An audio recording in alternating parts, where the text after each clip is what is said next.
Hey, Fidelity. How can I remember to invest every month? With the Fidelity app, you can choose a schedule and set up recurring investments in stocks and ETFs. Oh, that sounds easier than I thought. You got this. Yeah, I do. Now, where did I put my keys?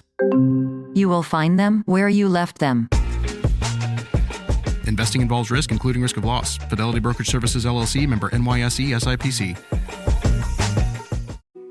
This episode is brought to you by Coffee Mate. After watching this season of the HBO's original series, The White Lotus, this is the tropical getaway I needed. One more pina colada, please. Hey, you're not on mute. Oh, I thought I was in paradise. Turns out it was my Coffee Mate. Coffee Mate Pina Colada and Thai-iced coffee-flavored creamers. Inspired by the newest season of HBO's original series, The White Lotus. For the love of coffee. Try now. My dad works in B2B marketing. He came by my school for career day and said he was a big ROAS man. Then he told everyone how much he loved calculating his return on ad spend. My friends still laugh at me to this day. Not everyone gets B2B, but with LinkedIn, you'll be able to reach people who do. Get a $100 credit on your next ad campaign. Go to linkedin.com/results to claim your credit. That's linkedin.com/results. Terms and conditions apply. LinkedIn, the place to be, to be. See, that's the things that are coming out of your mouth, child. Babbling, insanity, delusions. You get nothing. You lose. Good day, sir. Well, that's because you're an idiot.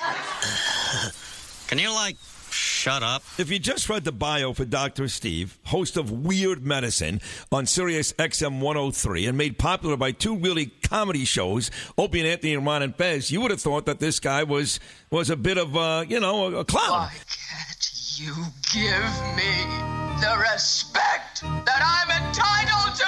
I've got diphtheria crushing my esophagus. I've got Ebola virus dripping from my nose. I've got the leprosy of the heart valves, exacerbating my incredible woes.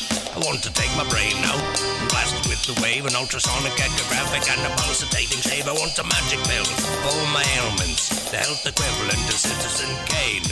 And if I don't get it now in the tablet, I think I'm doomed and I'll have to go insane. I want a requiem for my disease, so I'm paging Dr. Steve. Dr. Steve!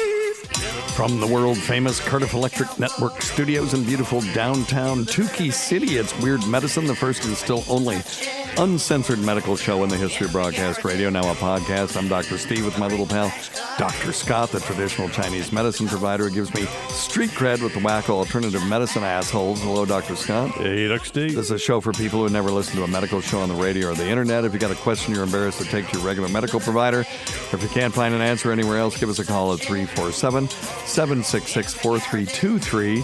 That's 347-POO-HIT. Follow us on Twitter at Weird Medicine or at DrScottWM. Visit our website at drsteve.com for podcast, medical news, and stuff you can buy. Most importantly, we are not your medical providers. Take everything ever with a grain of salt. Don't act on anything you hear on this show without talking it over with your healthcare provider. All right, check out Roadie, ROADIE.drsteve.com, or you can just go to stuff.drsteve.com, scroll down to see the Roadie robotic tumor, the robotic tumor. The robotic tuner for anyone with a stringed instrument in your life, or you yourself. Very inexpensive, and it's cool as hell. Check out Dr. Scott's website at simplyherbals.net for the best CBD nasal spray on the market.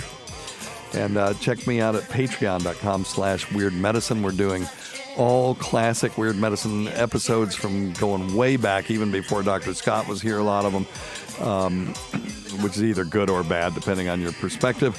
And they are unavailable anywhere else but on Patreon. So I want to have a place where I can put them, and they'll always be there, even if I croak. And then cameo.com/weirdmedicine. I'll say fluid to your mama. That's basically what that's about. Or I'll answer a question, or, I'll say code words to your friends that are in jokes that I don't understand. Whatever you want. Cameo.com/weirdmedicine. All right, very good. I'm getting an error saying that our stream is not receiving enough video to maintain smooth streaming. If someone from the streaming in the waiting room. If you want to join the people in the waiting room, it's youtube.com/@weirdmedicine. And let us know if the stream looks okay. I'm getting a poor stream health. So anyway, Scott, if you'll keep an eye on that. Sounds like a prostate problem. It certainly, yeah. Well, there you go. There you go. Dr. Scott said a funny there. Made a funny and. Well, all right. We've got what we would call in medical terms a shitload of medical questions to answer today. Right. And I vote we don't do any topics. We just do questions. And all of these I'm doing blind because they're on our voicemail. Give us a call, 347-766-4323, and leave a message, and we will answer it on the air, most likely. So let's try this one and see what we got. Thanks for calling. I'm calling because I had a question about immunity from sickness after recently being sick. Yeah. About a month ago, I had what my doctor called normal sick. I didn't have COVID or the flu or anything, just a cold with a little bit of a fever for a few days. Okay.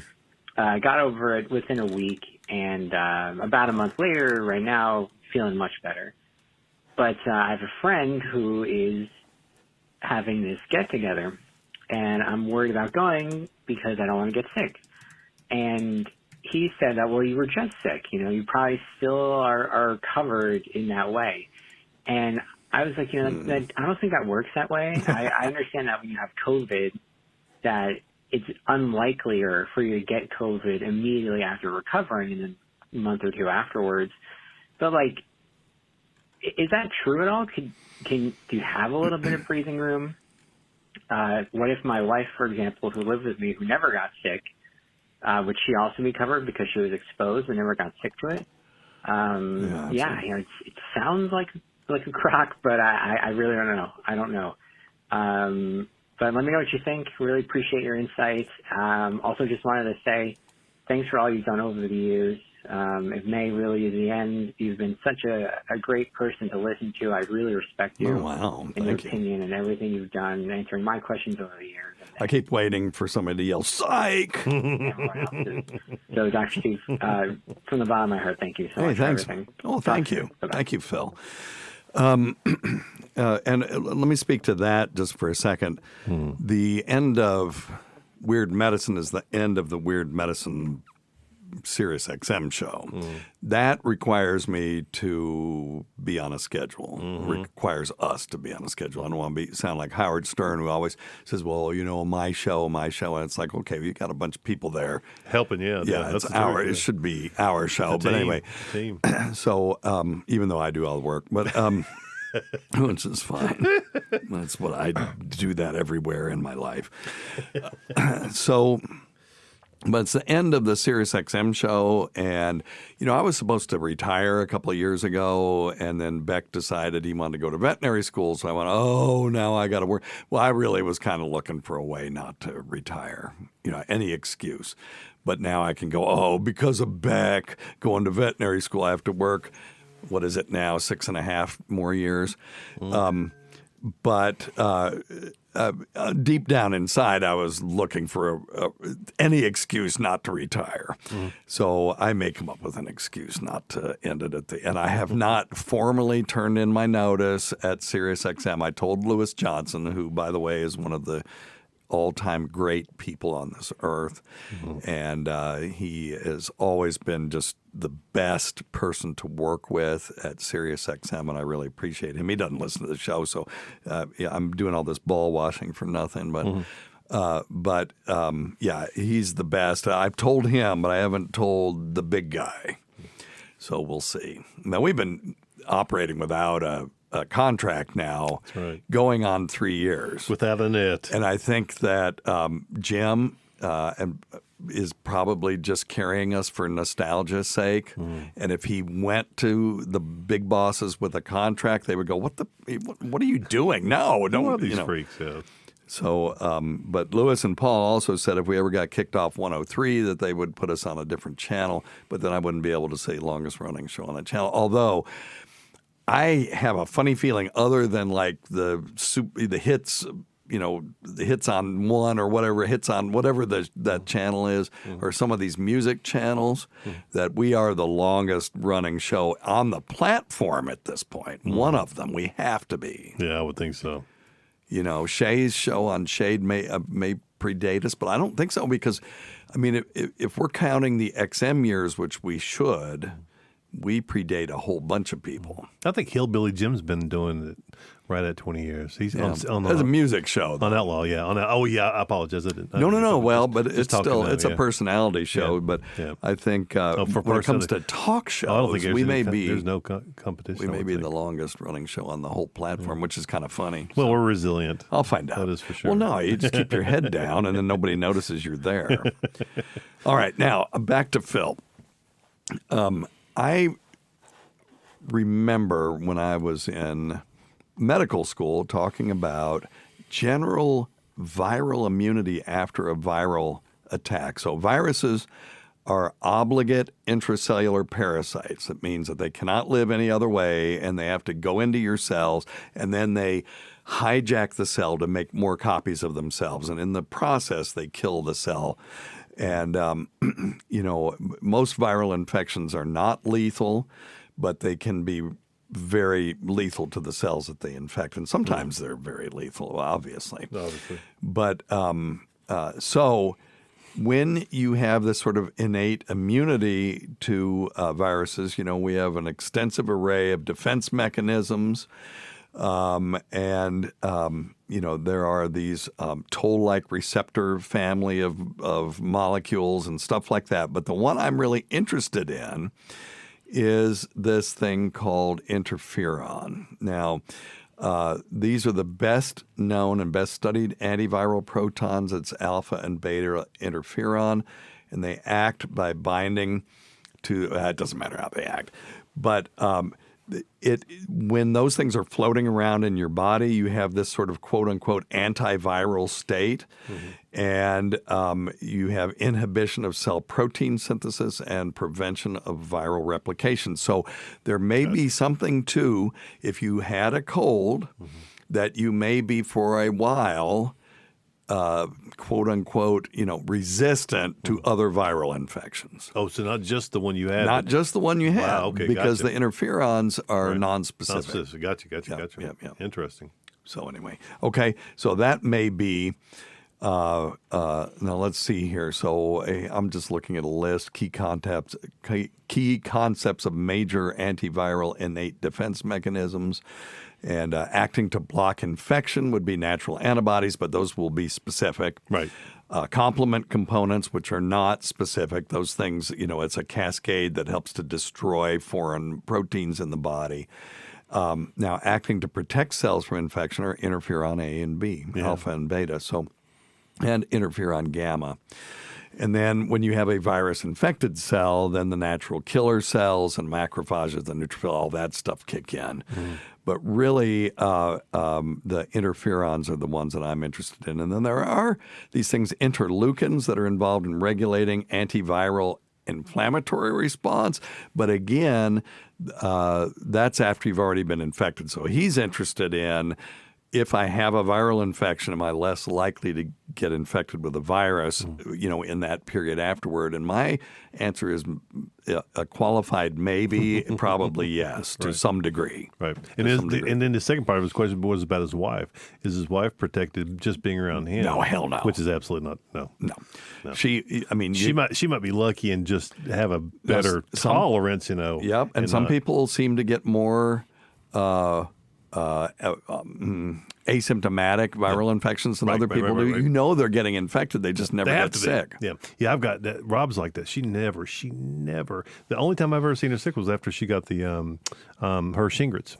Oh yeah, and it just wiped her out. Yeah, for the shingles vaccine. The shingles vaccine. That Shingrix is an ass kicker. It wore her out. Still worth doing, better than getting shingles in your eye. Absolutely. Yeah, but I'm one of those guys. I'll get the virus and it hits me like a damn Mack truck. Well, the reason we haven't been live for a month is I had influenza. Yeah, right. And influenza, when I had COVID the first time and it took out 1/8 of my lung, I never missed a day of work. I did telehealth every single day. And this time when I had influenza A, it was like, Wiped out, wiped out, yeah. I cannot It's work. awful. Yeah. I could barely drag my sorry ass out of bed. And I'm just now getting back to normal again. Man. It was a bad one. Yeah. And I was vaccinated. Yep. People go, oh, vaccine. Listen, the influenza vaccine is a standard vaccine. Stop it. It's fine. But it's not perfect. It's never perfect. It can't be because they are guessing what influenza strains will hit us in the northern hemisphere based on what was in the during the summer in the southern hemisphere. Right. And so they look and see, okay, well, they've got this one, maybe this will be it. And sometimes it's as good as 60, 70%. And one year it was 6%. Right. But you still get it because even if it's not effective at preventing infection and transmission, it's good at reducing hospitalization and death. Right. And Which so is that's the why most you do it. important, Yeah, that's Right. what we really care about. Sure. I mean, so who cares if we get sick? I mean, I care. It interferes with your productivity, but what I don't want is to end up in the hospital and end up dead. Exactly. Yeah. And that's counterproductive. So anyway, all right. Right on. It's a good question, man. And the kind words were nice. Yeah, thank you. Thank you. Yeah, and none of them were aimed at Dr. Scott. Not a which is damn even bit. better. Thanks so much. I appreciate all the hard work. Yeah, all right. Let's do this one. Let's see. Okay, this is from old Donna Pittman. Old She's Donna. a good one. She sends me cameos about one or twice a week. And it's like, Donna, I'll answer these questions for free. But I love her because she sends cameos and pays me. I end up getting like $2. But it's fun. I like to answer her questions. They're always good. She's like Stacy DeLoach. Every one of her questions are good. Yep. All right. Let's see. Hey, Dr. Steve. Hello. What makes your dookie turn brown color? Excellent. And why is your pee-pee yellow? I'll take my answer off the air. Bye. Okay. Well, I'm going to say urine rather than that other word. I can't say that. But stool, I'll take the stool question, Scott. You take the urine question. Okay? Gotcha. So when I was in medical school, one of the facts that we learned was that the pigment that makes stool brown is a thing called stercobilinogen. Gotcha. And so, of course, I called one of my lab partners. That was his new name, was Sturco. And he didn't know why, because he didn't study. So he didn't know why we were calling him Sturco. And it's like, dude, why, you would know that if you actually read the assignment. But anyway, so yeah, stercobilinogen is the thing. But what causes it, or where does it come from? And it comes from bile. Now, the stercobilinogen itself is created by gut bacteria. It's a bile pigment that's derived from broken down hemoglobin. So if you think of rust, hemoglobin has iron in it, right? And so when you think of rust, it's sort of a reddish orange, brownish color, right? And so when you have oxidized iron molecules, you're going to get a brown pigment. And then bilirubin itself is kind of yellowish, greenish. If you mix it with blue pigment, you'll get green stool because it's mostly yellow. But stercobilinogen itself is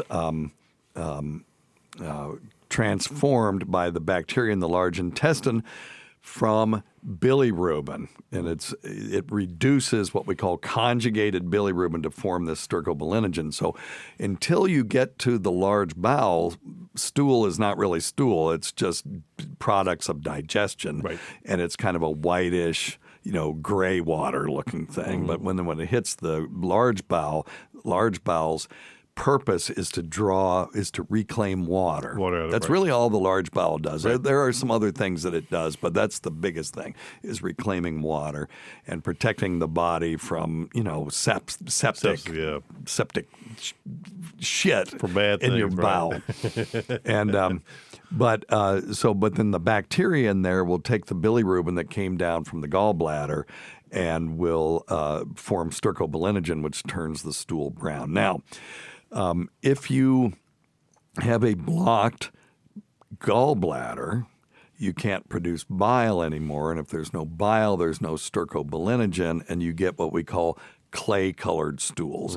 Clay-colored stools are just that. They're sort of a yellowish, maybe slightly orange, but yellow, pale-colored stool.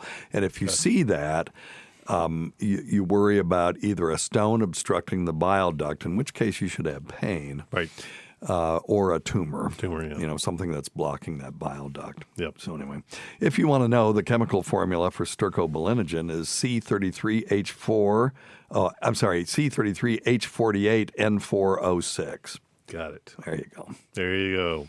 It's closely related to mesobilirubinogen and urobilinogen.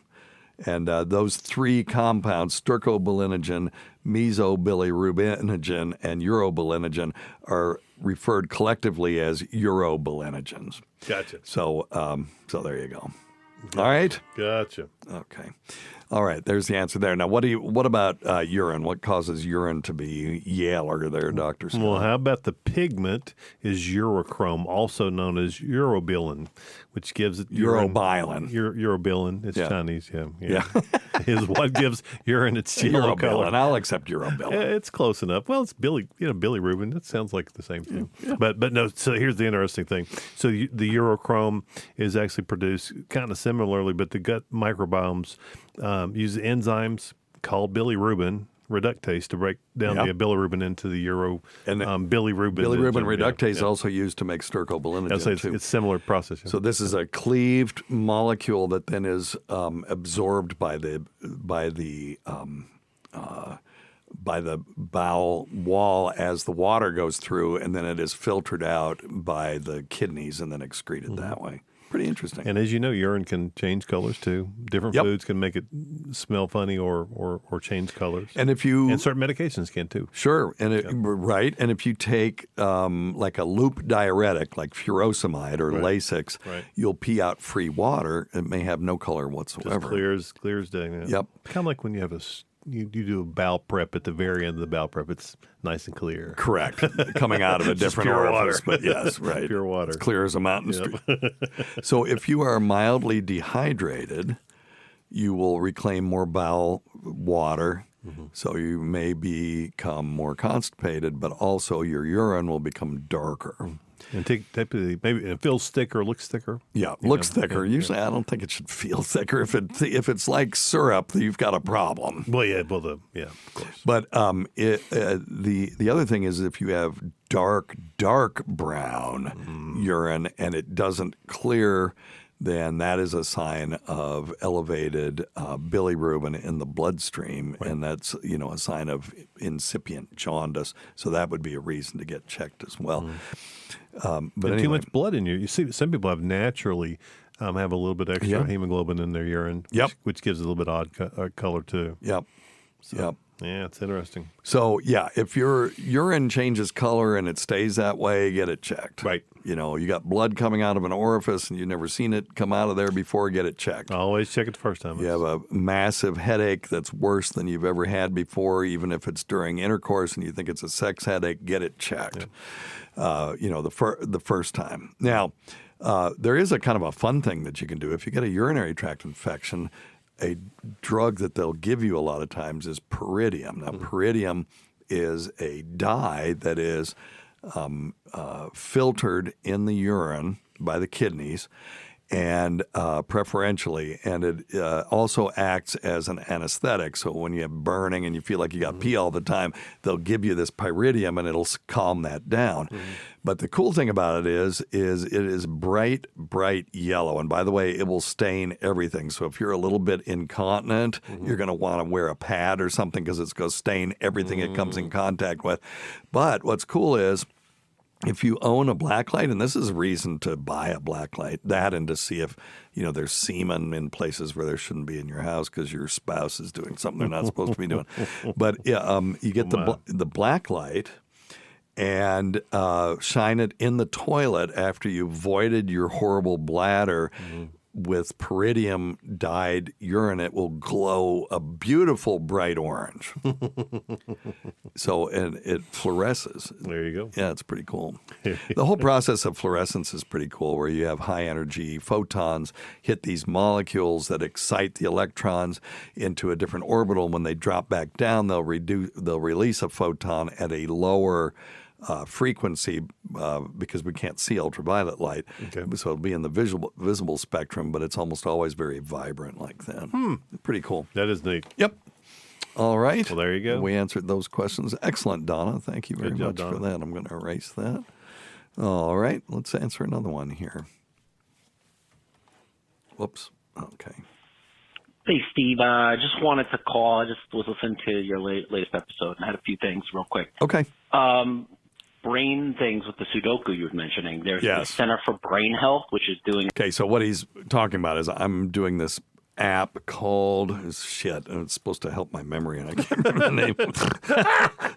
Oh, God. Let's see, it's Elevate, I think. Oh, no, it's called Elevate. Okay, I got it. Oh, how appropriate.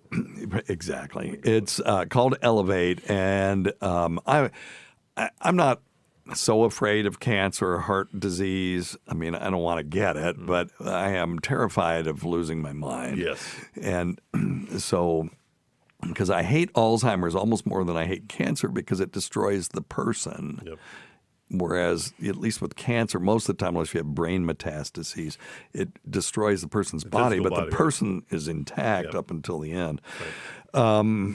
So I had read some studies that showed that actually exercising your brain may help to either delay or stave off dementia. So that's what that's about. And if you guys want to try Elevate, I've got a thing where you can try it for a week if you want. Maybe I'll put it on the link up on this episode. Cool. Like this long-term study where they follow you. They have these like brain exercises you can do like once a day, once a month, once every 3 months. They're even having people if they want to get MRIs so that they can like exercise because they have. Yeah, they do functional MRI on these people, so it's in real time, and you can see which part of the brain is working when they do certain problems. It's really cool. How that exercising the brain helps, so they want to do long-term studies and figure out better ways to do that. And then with that score with the heart. Calcium score. I had a patient once with over 10,000. Unfortunately, had to go for a cabbage. Okay, imagine that. And relatively young guy. Okay, he wasn't eating sauerkraut. Cabbage is coronary artery bypass graft. So this guy is. It sounds like he's in the medical profession and he's using jargon. So I used to have to clomp down on P.A. John about using garbage all the time, or using jargon all the time. The history of heart in the family. Yes. God, it's North American record. And then, yeah, how old are you? 56. Have you ever had a calcium score? You want me to order one for you? I don't. You know, if we'd done one on GVAC when we talked about it, he might be sitting there right now. Yeah. You know? Yeah, sure. Yeah. So let's get one done. I'd be happy doing. Yeah, and then you can report back to everybody. Maybe you could record while good, clean living. Yep. All right. So, Effie, you talked about eating healthy. Now, the other thing is you need to have at least one risk factor. Sure. So, family history, high blood pressure, diabetes, high cholesterol, and what did I say? Family history. What's the fourth? What's the next one? High blood pressure. Shit, there's 5 of them, and I'm having a senior moment. See that elevator? And we're good. Thank you. Yep. Thank you. All right, there you go. Give thyself a bell. Yes. Get your hand off my penis! Yes. Okay. Hey, it's Bill Simmons from the Bill Simmons Podcast here to tell you about Michelob Ultra Courtside. It's getting fans closer to the NBA with a chance to win prizes like courtside seats, a trip to All-Star Weekend, and much more. Check it out at MichelobUltra.com/courtside. Michelob Ultra Superior Access, Courtside 24-25 sweepstakes, no purchase necessary. Open to U.S. residents 21 and up. Begins on October 1st, 2024, ends July 1st, 2025. Multiple entry periods. Visit MichelobUltra.com/courtside for free entry deadlines, and official rules. Message and data rates may apply. Void where prohibited. So good, So good, so good. Get ready, because it's time to save at your Nordstrom Rack store. Now through February 23rd, take an extra 40% off red tag clearance boots, jackets, and sweaters. We're talking the best cold weather styles from Vince, Cole Haan, Sam Edelman, and more. All on sale for even less. All sales final. You never know what you'll find, but you know it's gonna be so good. Great brands, great prices. That's why you rack. You know what's smart? Enjoying a fresh gourmet meal at home that you didn't have to cook. Meet Factor, your loophole in the laws of mealtime. Chef-crafted meals delivered with a tap, ready in just 2 minutes. You know what's even smarter? Treating yourself without cheating your goals. Factor is dietitian approved, chef prepared, and you plated. Pretty smart, huh? Refresh your routine and eat smart with Factor. Learn more at factormeals.com. Look around. You can find cars like these on AutoTrader, like that car riding your tail. Or if you're tailgating right now, all those cars doubling as kitchens and living rooms are on AutoTrader too. Are you working out and listening to this ad at the same time? Well, multitasking pro, cars like the ones in the gym parking lot are for sale on AutoTrader. New cars, used cars, electric cars, maybe even flying cars. Okay, no flying cars, but as soon as they get invented, they'll be on AutoTrader. Just you wait. AutoTrader. It's time to rewrite the vacation rules. With Royal Caribbean, your family can look forward to just about anything. Break the thrill barrier, roaring down the tallest water slide in North America. Jump into breathtaking jungles and jaw-dropping coves. Vibe off the charts on our private island Perfect Day at Coco Cay. And end the day knowing things are just getting started. Because this isn't just any vacation. This is all the vacations. Come seek the Royal Caribbean. Ships Registry, Bahamas. So anyway, all right. There was a force-in ad for fast food. So yeah, I don't know what you're. I'm just kidding. All right, thanks. Great show. I fucked his joke Fast food, up. I'm sorry. so Yeah, I was wrong that bad. get those scores done, and then calcium score. I had a patient once with over 10,000. That's high. Unfortunately, had to go for cabbage. Yeah. So mine was 275, and they were freaking out. Mm-hmm. Anything over 400, you start worrying about it. You really want it to be zero. Well, then we changed your medications, and we changed your diet, and we changed everything, and it dropped significantly, remember?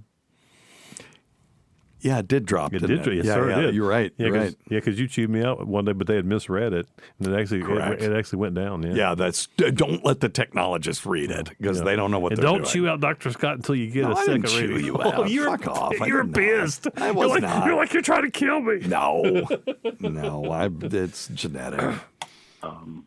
And relatively young guy with a history of heart in the family. So get those scores done. And then I also, at the year, talked about eating healthy. There was a force-in ad for fast food. Oh, okay. I see what he's saying. So on the podcast, there will be ads that, there's 3 ads at the beginning, 2 at the end, and 5 in the middle, which feel free to skip over them. Sure. They'll kill me for saying that, but it's fine. Nobody up there listens to this either. And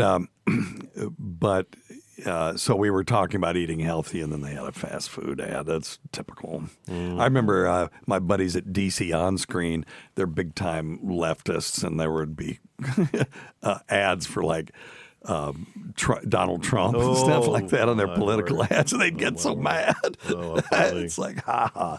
Anyway, all right.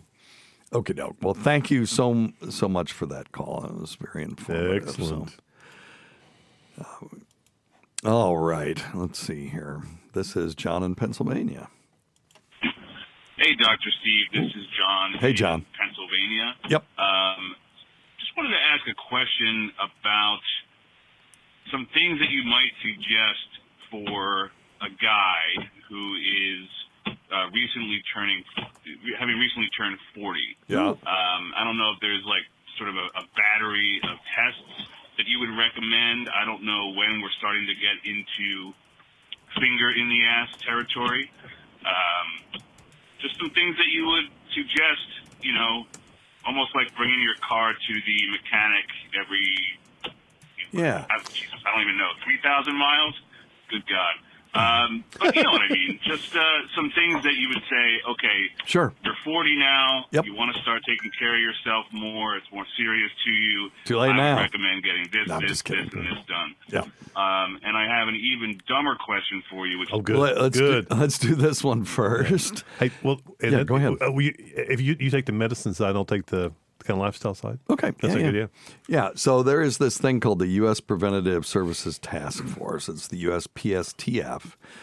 And for 40-year-olds, it recommends for women screening mammography for breast cancer every other year, yearly screening for blood pressure. And then they also recommend discussing the benefits and harms of prostatic-specific antigen screening for men. But they're recommending mammography from 40 to 74 years, and after that, they say don't do it anymore. And then to screen for hypertension. And then other than that, the big ones are, cholesterol, just see what your risk factors are. So any sort of risk factors. But mostly at 40, they're going to be counseling you on lifestyle stuff. Right. So that's where Dr. Scott's going to Yeah, right on. So. Yeah, and I would focus on just a couple things. Number one, sleep hygiene. Yep. You really, that's a good one. If you are not practicing good sleep hygiene, if you have chronic familial insomnia like I do, sleep is a thing. And I know Dr. Steve's got the same problem I do. Sleep would be the number one thing. And the second thing, find things like we found recently with like the Oculus has meditation apps and memory apps and things like that. Any stress management stuff. Find a way in your life to take out something that's taking up time that's really not being beneficial and start working in slowly these things that are beneficial. Yeah. Yoga, walking, resistance exercise, there's a huge benefit. So doom scrolling YouTube every night isn't... Throw that shit in the freaking trash. I know. I got exercise, weightlifting and cardiovascular together. If you just do only cardiovascular stuff, not so beneficial. If you only do weightlifting stuff, not so much. But if you put them together and then really focus on foods that don't spike glucose, I got to do that. And look for insulin resistance. So that's going to be the big things: sleep, insulin resistance, and have a really healthy way of extracting things that take you too much of your life. And start slowly putting in things Stress that are healthy. Is the killer. Stress is a killer. But you can do these things if you'll start identifying those things that take so much time and start easing them out slowly. You can't do it all at one time. Yeah. But if you'll take those out, then you have time to put something else new in. Because you can't just magically have time to start a new habit. Correct. You have to remove something that's causing you that's a good stress, so you can now ease something. It's kind of like having a girlfriend. I got to do that with my budget One too. bad one's got to go away, so you can get a good one. No matter what money I make, I'm going from paycheck to paycheck. You find a way to spend it. Right? Yes. But that's the truth. But, honestly, Dr. Steve, think about it. But it's not frivolous. It's like my expenses just seem to rise to meet what I'm getting paid. But everything in life, there's nothing in simple concept in physics. You can't have two objects occupying the same space at the same time. Well, Pauli exclusion principle. Well, but in general. You can if they're to, bosons, but you can't if they're fermions. You're correct. Yeah, but as a general rule, something's got to leave. Right. Something's got to leave, so something else can come in. Yeah, I like that. So let's stick with that. That's because bosons we've all married. That's actually pretty brilliant. We've married those and divorced those too. That's right. I'm a boson. Give thyself a bell. I'll give you a bell for that. All right, man. Thank you. Good advice. Thank you. And when I bring up my budget, it's the same thing. I need to take some stuff away so that I can replace it with saving that money instead. Right on. But anyway, cool. Yeah, that's really good advice. The other thing is when you turn 45, that's when they're now recommending that you get colon cancer screening. That used to be 50. So 45 for your first colonoscopy. And if anybody in your family, say, had colon cancer at age 47, you're going to want to do it at 37. In other words, it's going to be 45 or 10 years before a first-degree relative had colon cancer, whichever comes first, right? So if they had colon cancer at age 50, you're going to get your thing at age 40. If they had colon cancer at age 67, you're going to get it at 45. Gotcha. Does that make sense? Yep. Okay. Gotcha. All right. Yep. and just get tuned up. And he said he's got a stupid question next. Oh yeah, let's do the second- stupid he's got a question. second Those are the episode. funner, more fun ones. Specific, and that is there a way for a physician to check for just like, at the risk of sounding like a total fucking idiot, just checking for cancer in general? I know obviously like skin cancer and things like that. I have two immediate family members that both had the same very, very rare form of blood cancer. Yeah. So part of me wonders if I might also be susceptible to it. And if so, how would I detect that as early as possible? Okay. So there are this is what I would do in a situation like that where you've got a familial, weird, rare blood cancer is go to a cancer institute. Any of these cancer centers now will do this and ask to see the geneticist. Okay. And they can do genetic screening. I had this done myself because my mother had Linitis plastica, which is a stomach cancer. It's horrendous, and it's one of the reasons I'm in the job that I'm in now.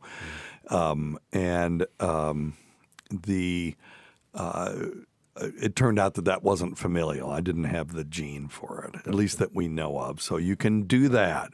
That's number one. Now, we don't have just sort of a general test for cancer, but we have specific cancers that we can screen for. So one is if you ever smoked, you can do a CT low-dose screening test for lung cancer. And if they can find it in stage 1, it's almost always curable. We think of lung cancer as being a death sentence. That doesn't have to be the case if you catch it early. So they recommend screening for that using the low-dose CT. Prostate cancer, most everybody knows about that. The digital rectal exam, which I used to push a lot, they're not doing it much anymore. Which to me makes no sense. I know, but they used to say that was the best way because it was really sensitive. But apparently the pendulum keeps swinging on the PSA test, but they're mostly just doing PSA. Now they're back to saying PSA. Oh my gosh. I still would trust a qualified family doc or urologist that's done 1,000 of them to at least have a look. I can't keep up on this. It's always back and forth and back and forth on the PSA. But you have to understand the risk benefits and alternatives to doing that because there are a lot of false positives.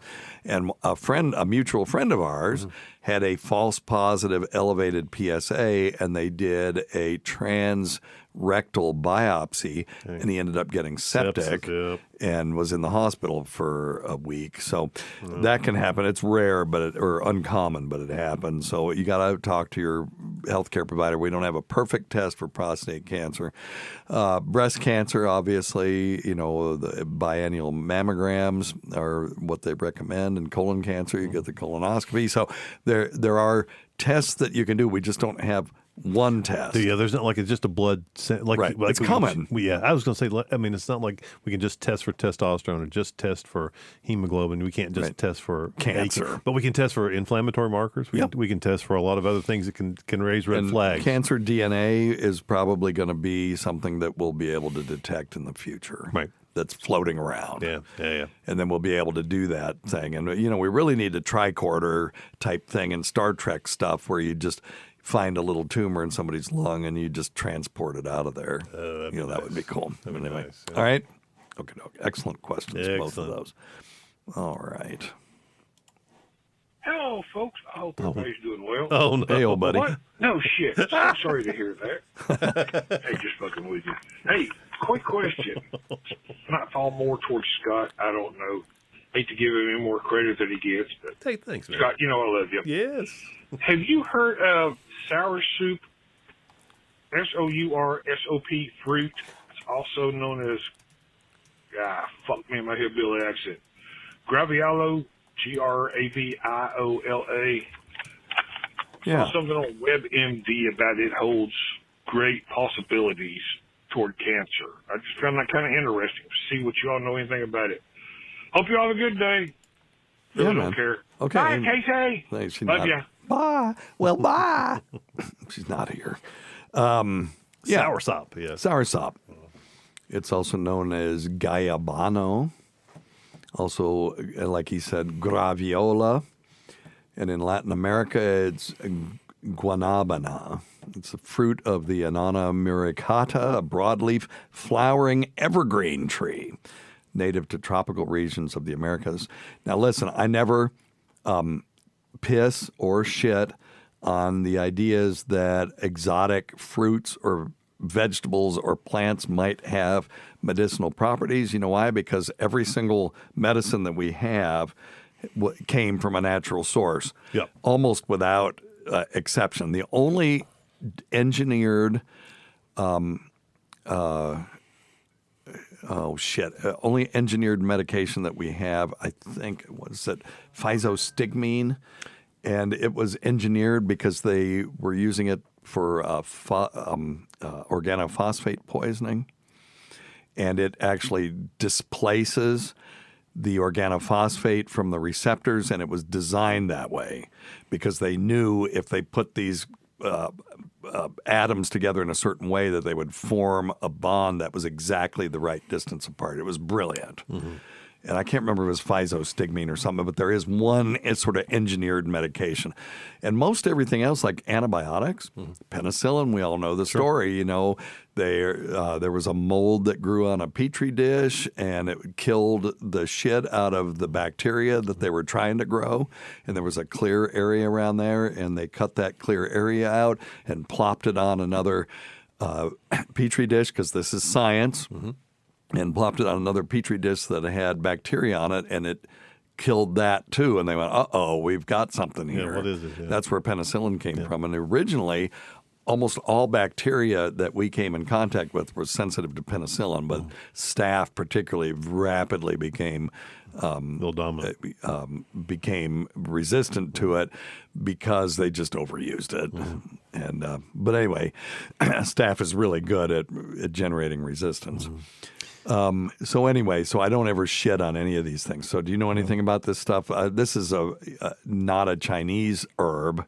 No. So it looks like it comes from the New World. So I'm thinking. Yeah, but the only thing is I think it's like a lot of natural foods. You can use foods for medicines.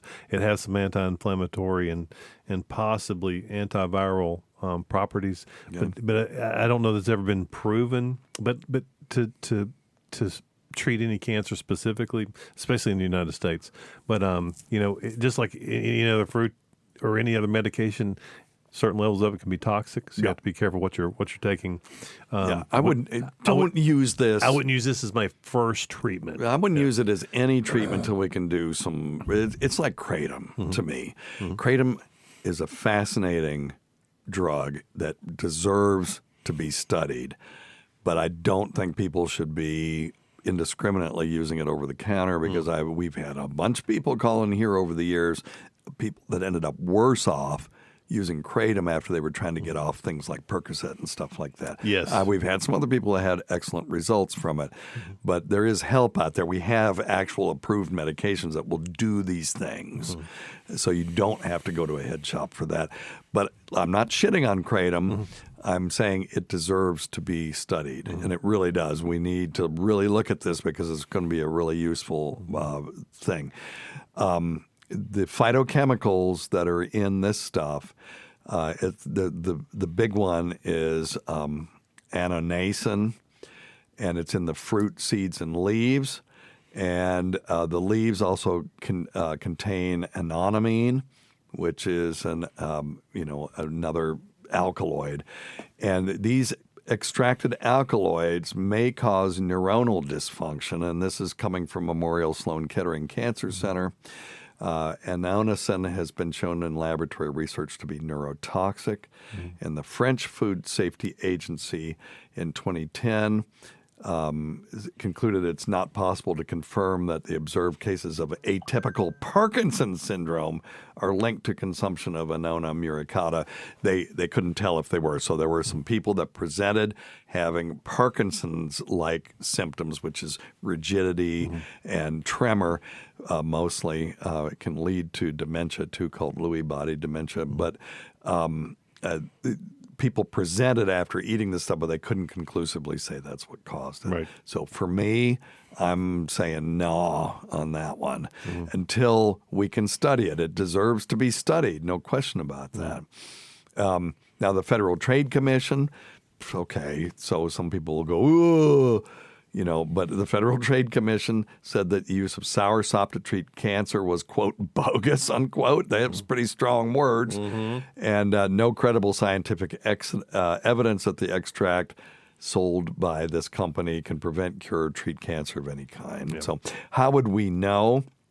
What you would do is you would compare treatment with standard treatment, which is hard to do when you've got standard treatment that's known to work. So what they would probably do is use this as an add-on therapy. So you'd have some people that have, say, I don't know, gemcitabine and soursop, and then other people had gemcitabine alone, and see if there's a statistically significant difference between the two. If you don't mind, Dr. Scott, go to clinicaltrials.gov and see if there are any ongoing studies on. I would put in soursop, but also I would put in probably let's do Annona, A-N-N-O-N-A, Muricata, M-U-R-I-C-A-T-A, and then I would just put that in and see if there are any studies looking at anything about this. And there's nothing on there that Nothing. I can find. No. So that's unfortunate. I think these things need to be studied when they come up like this, just to even prove that there isn't anything, you know? Yep. So that we can use evidence-based medicine instead of, just emotional malarkey. Okay. Oh wait, there's one on the Muricata though. Oh, there is. There was, yeah. What does it say? There was not one on the. It's on the Annona Muricata sheets. Let's see, for evaluation of an anti-hypertensive food supplement. Oh, okay. Yeah. Let me see if I can run down. If you want to keep going. And yeah, no, that's fine. Yeah. See if you give me a second. See what else you can find. So let me read what it says. All right, very good. So there is something. Well, I'm fascinated by it. Needs to be studied. All these things need to be studied, but I don't recommend that people just take them. And I know if you got cancer, you're going to grasp at any straws, particularly if the oncologists are telling you, well, and they should never say there's nothing more we can do. They can say we can't fix this. Mm-hmm. That I understand. But don't ever say, doctors who are listening to this, there's nothing more we can do, because there's always more you can do, even if the more is transitioning the patient from a rehabilitative approach to medicine to a more comfort-focused approach to medicine. But we can always make people comfortable. We can't always fix a problem. As a matter of fact, if in theory we could fix any problem if we just knew enough, there'd be at least 200 or 300 400-year-old people running around just by accident. And the fact that there aren't tells us that at least with the technology we've got and the bodies that we've evolved into, there is a hard stop. It seems to be right around 120, something like that. And those people, by the way, never go to the doctor, right? You see these people that are 120, 115, 118, smoking cigarettes and drinking vodka in the Ural Mountains and stuff. They've never seen a doctor. They don't get sick. Yep. So if you want to live to be 120, the answer is don't get sick. And drinking soursop tea. Yeah, they're drinking soursop. This one, there's you only can one. Sop it up with a biscuit. There's only one study, but there have been no results have been published yet. Okay. It's strictly for hypertension. For blood pressure? Yeah. Okay. Yeah. Well, so we'll right, see. so I'll keep an eye on it. All right. I'll keep an eye on it for your Stace.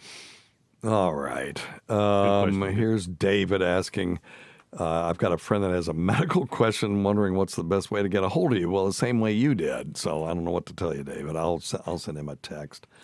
I'll just say, tell them to call in. There you go. All right. Thank you, David. I don't even know if David's a listener. All right. Let's do this one. My dear friend, Dr. Steve, and I hope associates. Hey, thanks, man. Long time no talk. This is Terry, otherwise known as the Boodmaster. Oh, okay. This is Terry, the Boodmaster from Patreon. Gotcha. Very fine gentleman.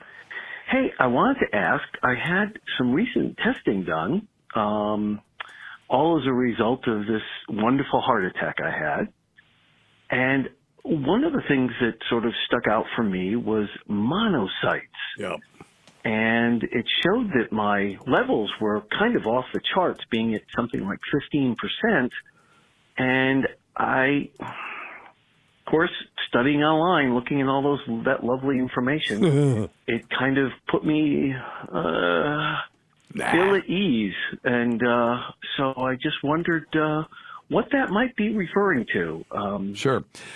So, Terry, here's the thing. When you get an unexpected elevated lab test, the first thing you do is repeat it. Correct. If you're not expecting the answer, you repeat it, whatever it is.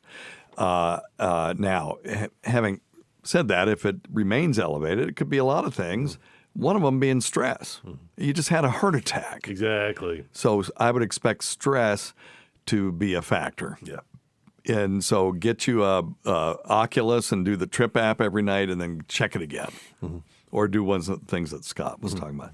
Chronic inflammatory diseases can do it as well, including inflammatory bowel. But if you have heart disease, you may have chronic inflammation. And I'm assuming they've done a C-reactive protein on you. If they haven't, have them do a high sensitivity one and see. It may just be that.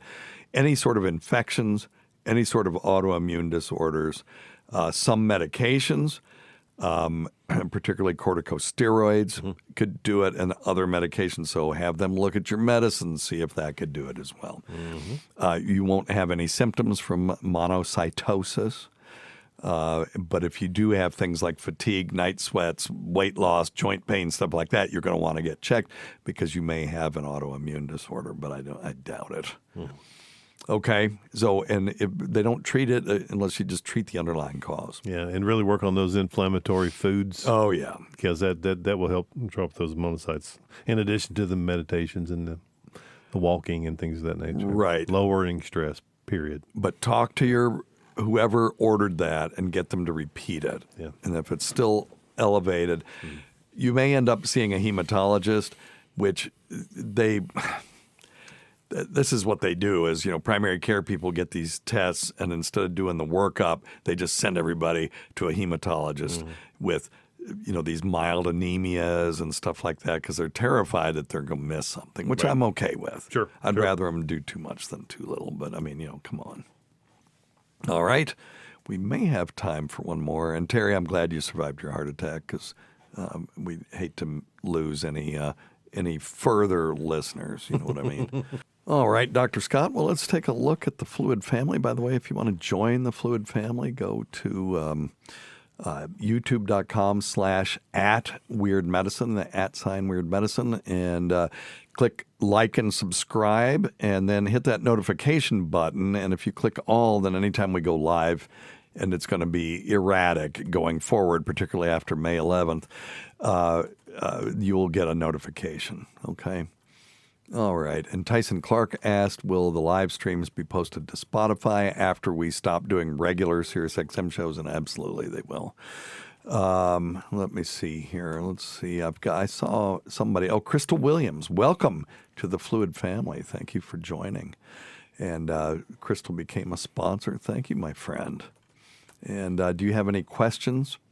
I did not see any. Oh, no. Donna Oliver's there. She said, I bought a ticket to Hackamania, but I ain't about to fly no damn where. Come on, Donna, Dad, burn it. You need to come. Donna, it'll be fun. You can do it. Yeah, we need to get Lorenzo Ariola to come, too. He's got agoraphobia, and I've been trying to work with him, but I can't get him to answer me back. So, Chris Mack says, I had my yearly physical a few weeks ago. My PCP told me some thyroid marker was elevated, indicating something was low. Okay, I can tell you what that is. Oh, my God. He referred me to endocrine. I'm lethargic and gained weight the past few months. So what they're talking about is a thyroid-stimulating hormone test. And you know how we've talked about the pituitary and the testicles? Well, the thyroid's got kind of a loop that's like that, too, although it's a three-stage loop.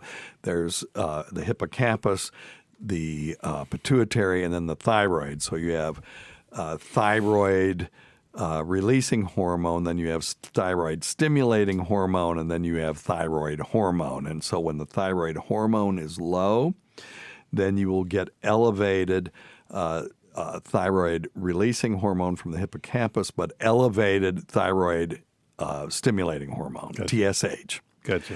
So that is primary hypothyroidism. Gotcha. Now, if you have low TSH and low T4 or low thyroid, then either the pituitary has failed or the hippocampus has failed, in which case you got to do the thyroid releasing hormone. Gotcha. Now, if all three are low, the problem is in the brain. Okay. I've seen that once maybe in my career. But if the TRH is elevated but the TSH is low and the T4 or the thyroid hormone is low, then that is a failure of the pituitary gland because it's not sending the signal to the thyroid. Gotcha. Okay. So I that think would I've be seen it secondary once, hypothyroidism. Gotcha. All right. So primary hypothyroidism is failure of the thyroid gland to produce thyroid hormone in the presence of the signal from the pituitary. Gotcha. And then secondary would be the pituitary has failed to send the signal. So so this doctor just did a TSH and went, well, it's high, so I'm going to send you to endocrinology. And you're probably going to, if you're in a typical town, it's going to be 4 to 6 months. And he is currently saying that he is fatigued, which is a symptom of hypothyroidism or low thyroid. Right. So I would advocate that you get have them do a complete thyroid panel, and maybe that primary care doctor will be stimulated enough to go ahead and start treating you while they're waiting. Right. Okay. Yep. Yes, you should ask them to repeat the blood work, but I would have them do the complete thyroid profile if they'll do it. All right. Grover Washington sends, I'm 51. Urine stream upon arising is very slow. Is this age, prostate, or what? Morning urine can be slow. It may be prostate. It also can be the clenching of that sphincter because of morning wood. Morning wood is there so you're not just pissing in the cave at night when you're sleeping. That's what He's that 51. was for. That's probably not what it is. No, it is. I still morning wood. All right. Okie doke. Okay, Don Oliver says if no more planes fall out of the sky, she will come. So, okay, yeah. It's just a run of bad luck right now. Okay, Chris Mack says, I don't know if you remember, Dr. Steve, but I started Clomid a few months ago and an Anastrozole a few weeks later. Could this be affecting my thyroid? My test levels have skyrocketed above 1,100. So Clomid is a drug that stimulates the testicles to make testosterone, and then anastrozole is actually a testosterone replacement. So I can imagine that your test levels have skyrocketed. That's You're a lot of probably things irritable. shot up, and with that. Maybe you do need to see an endocrinologist because Yeah. you're on a lot of shit. Yeah, that's a lot. That's a lot of juice. He also said, I've got a history of concussions. I don't know if that makes a difference. Well, your TSH is elevated, so your thyroid releasing hormone and your the hippocampus and the pituitary are working. So head blows won't affect the thyroid gland. Should not know. Or the pituitary. Yeah. No, they might affect the pituitary. I mean, I'm just depending on where it is. Yeah. So it's probably not that. All right. Crystal Williams says, I know you can see the pulse in the carotid artery, but my 3-year-old's neck pulsating is so noticeable. Yeah. Okay. 3-year-olds, they have very thin skin and they have very prominent veins because they don't have a lot of fat and a lot of muscle, and so it's usually very obvious. I can't tell you if it's abnormal without seeing it, but just ask the pediatrician next time you're there, Crystal. And says, I've got 2 other children, never noticed the pulsating in the carotid like with her. So I wonder if those are boys, because that could be something different. It could be different. Yeah. Okie doke. Anything else? And Grover Washington, just get your prostate checked. That's easy. That's easy. And stay hydrated. That might help. Let's see here. Crystal Williams says, I read recently we have a lot of the same DNA as banana. Just curious if this is true. Yeah, we have a common ancestor with plants. That's absolutely true. And, we have common ancestors with all kinds of other species if you go back far enough. And the common ancestor is going to be, it might be a single-celled thing, but it's still a common ancestor. And DNA was, after RNA was probably first self-replicating molecules, but then DNA, that was a huge advance in evolution in this world, was the advent of deoxyribonucleic acid. Is that right? That doesn't sound right. Deoxyribonucleic, DNA. Now I got to deoxy, not dioxy. Deoxyribonucleic acid. I was thinking of diacetylmorphine, which is heroin, which was another question we didn't get to today. But that was a big move forward. But we have a lot of common ancestors with, things that, anything that came from that first group of cells that developed DNA, So yeah. Yeah. I wonder let's see what the percentage is. What's the percentage? Let's ask. Percentage of common DNA between bananas and humans. All right. Let's see what it says. 50%. That's something.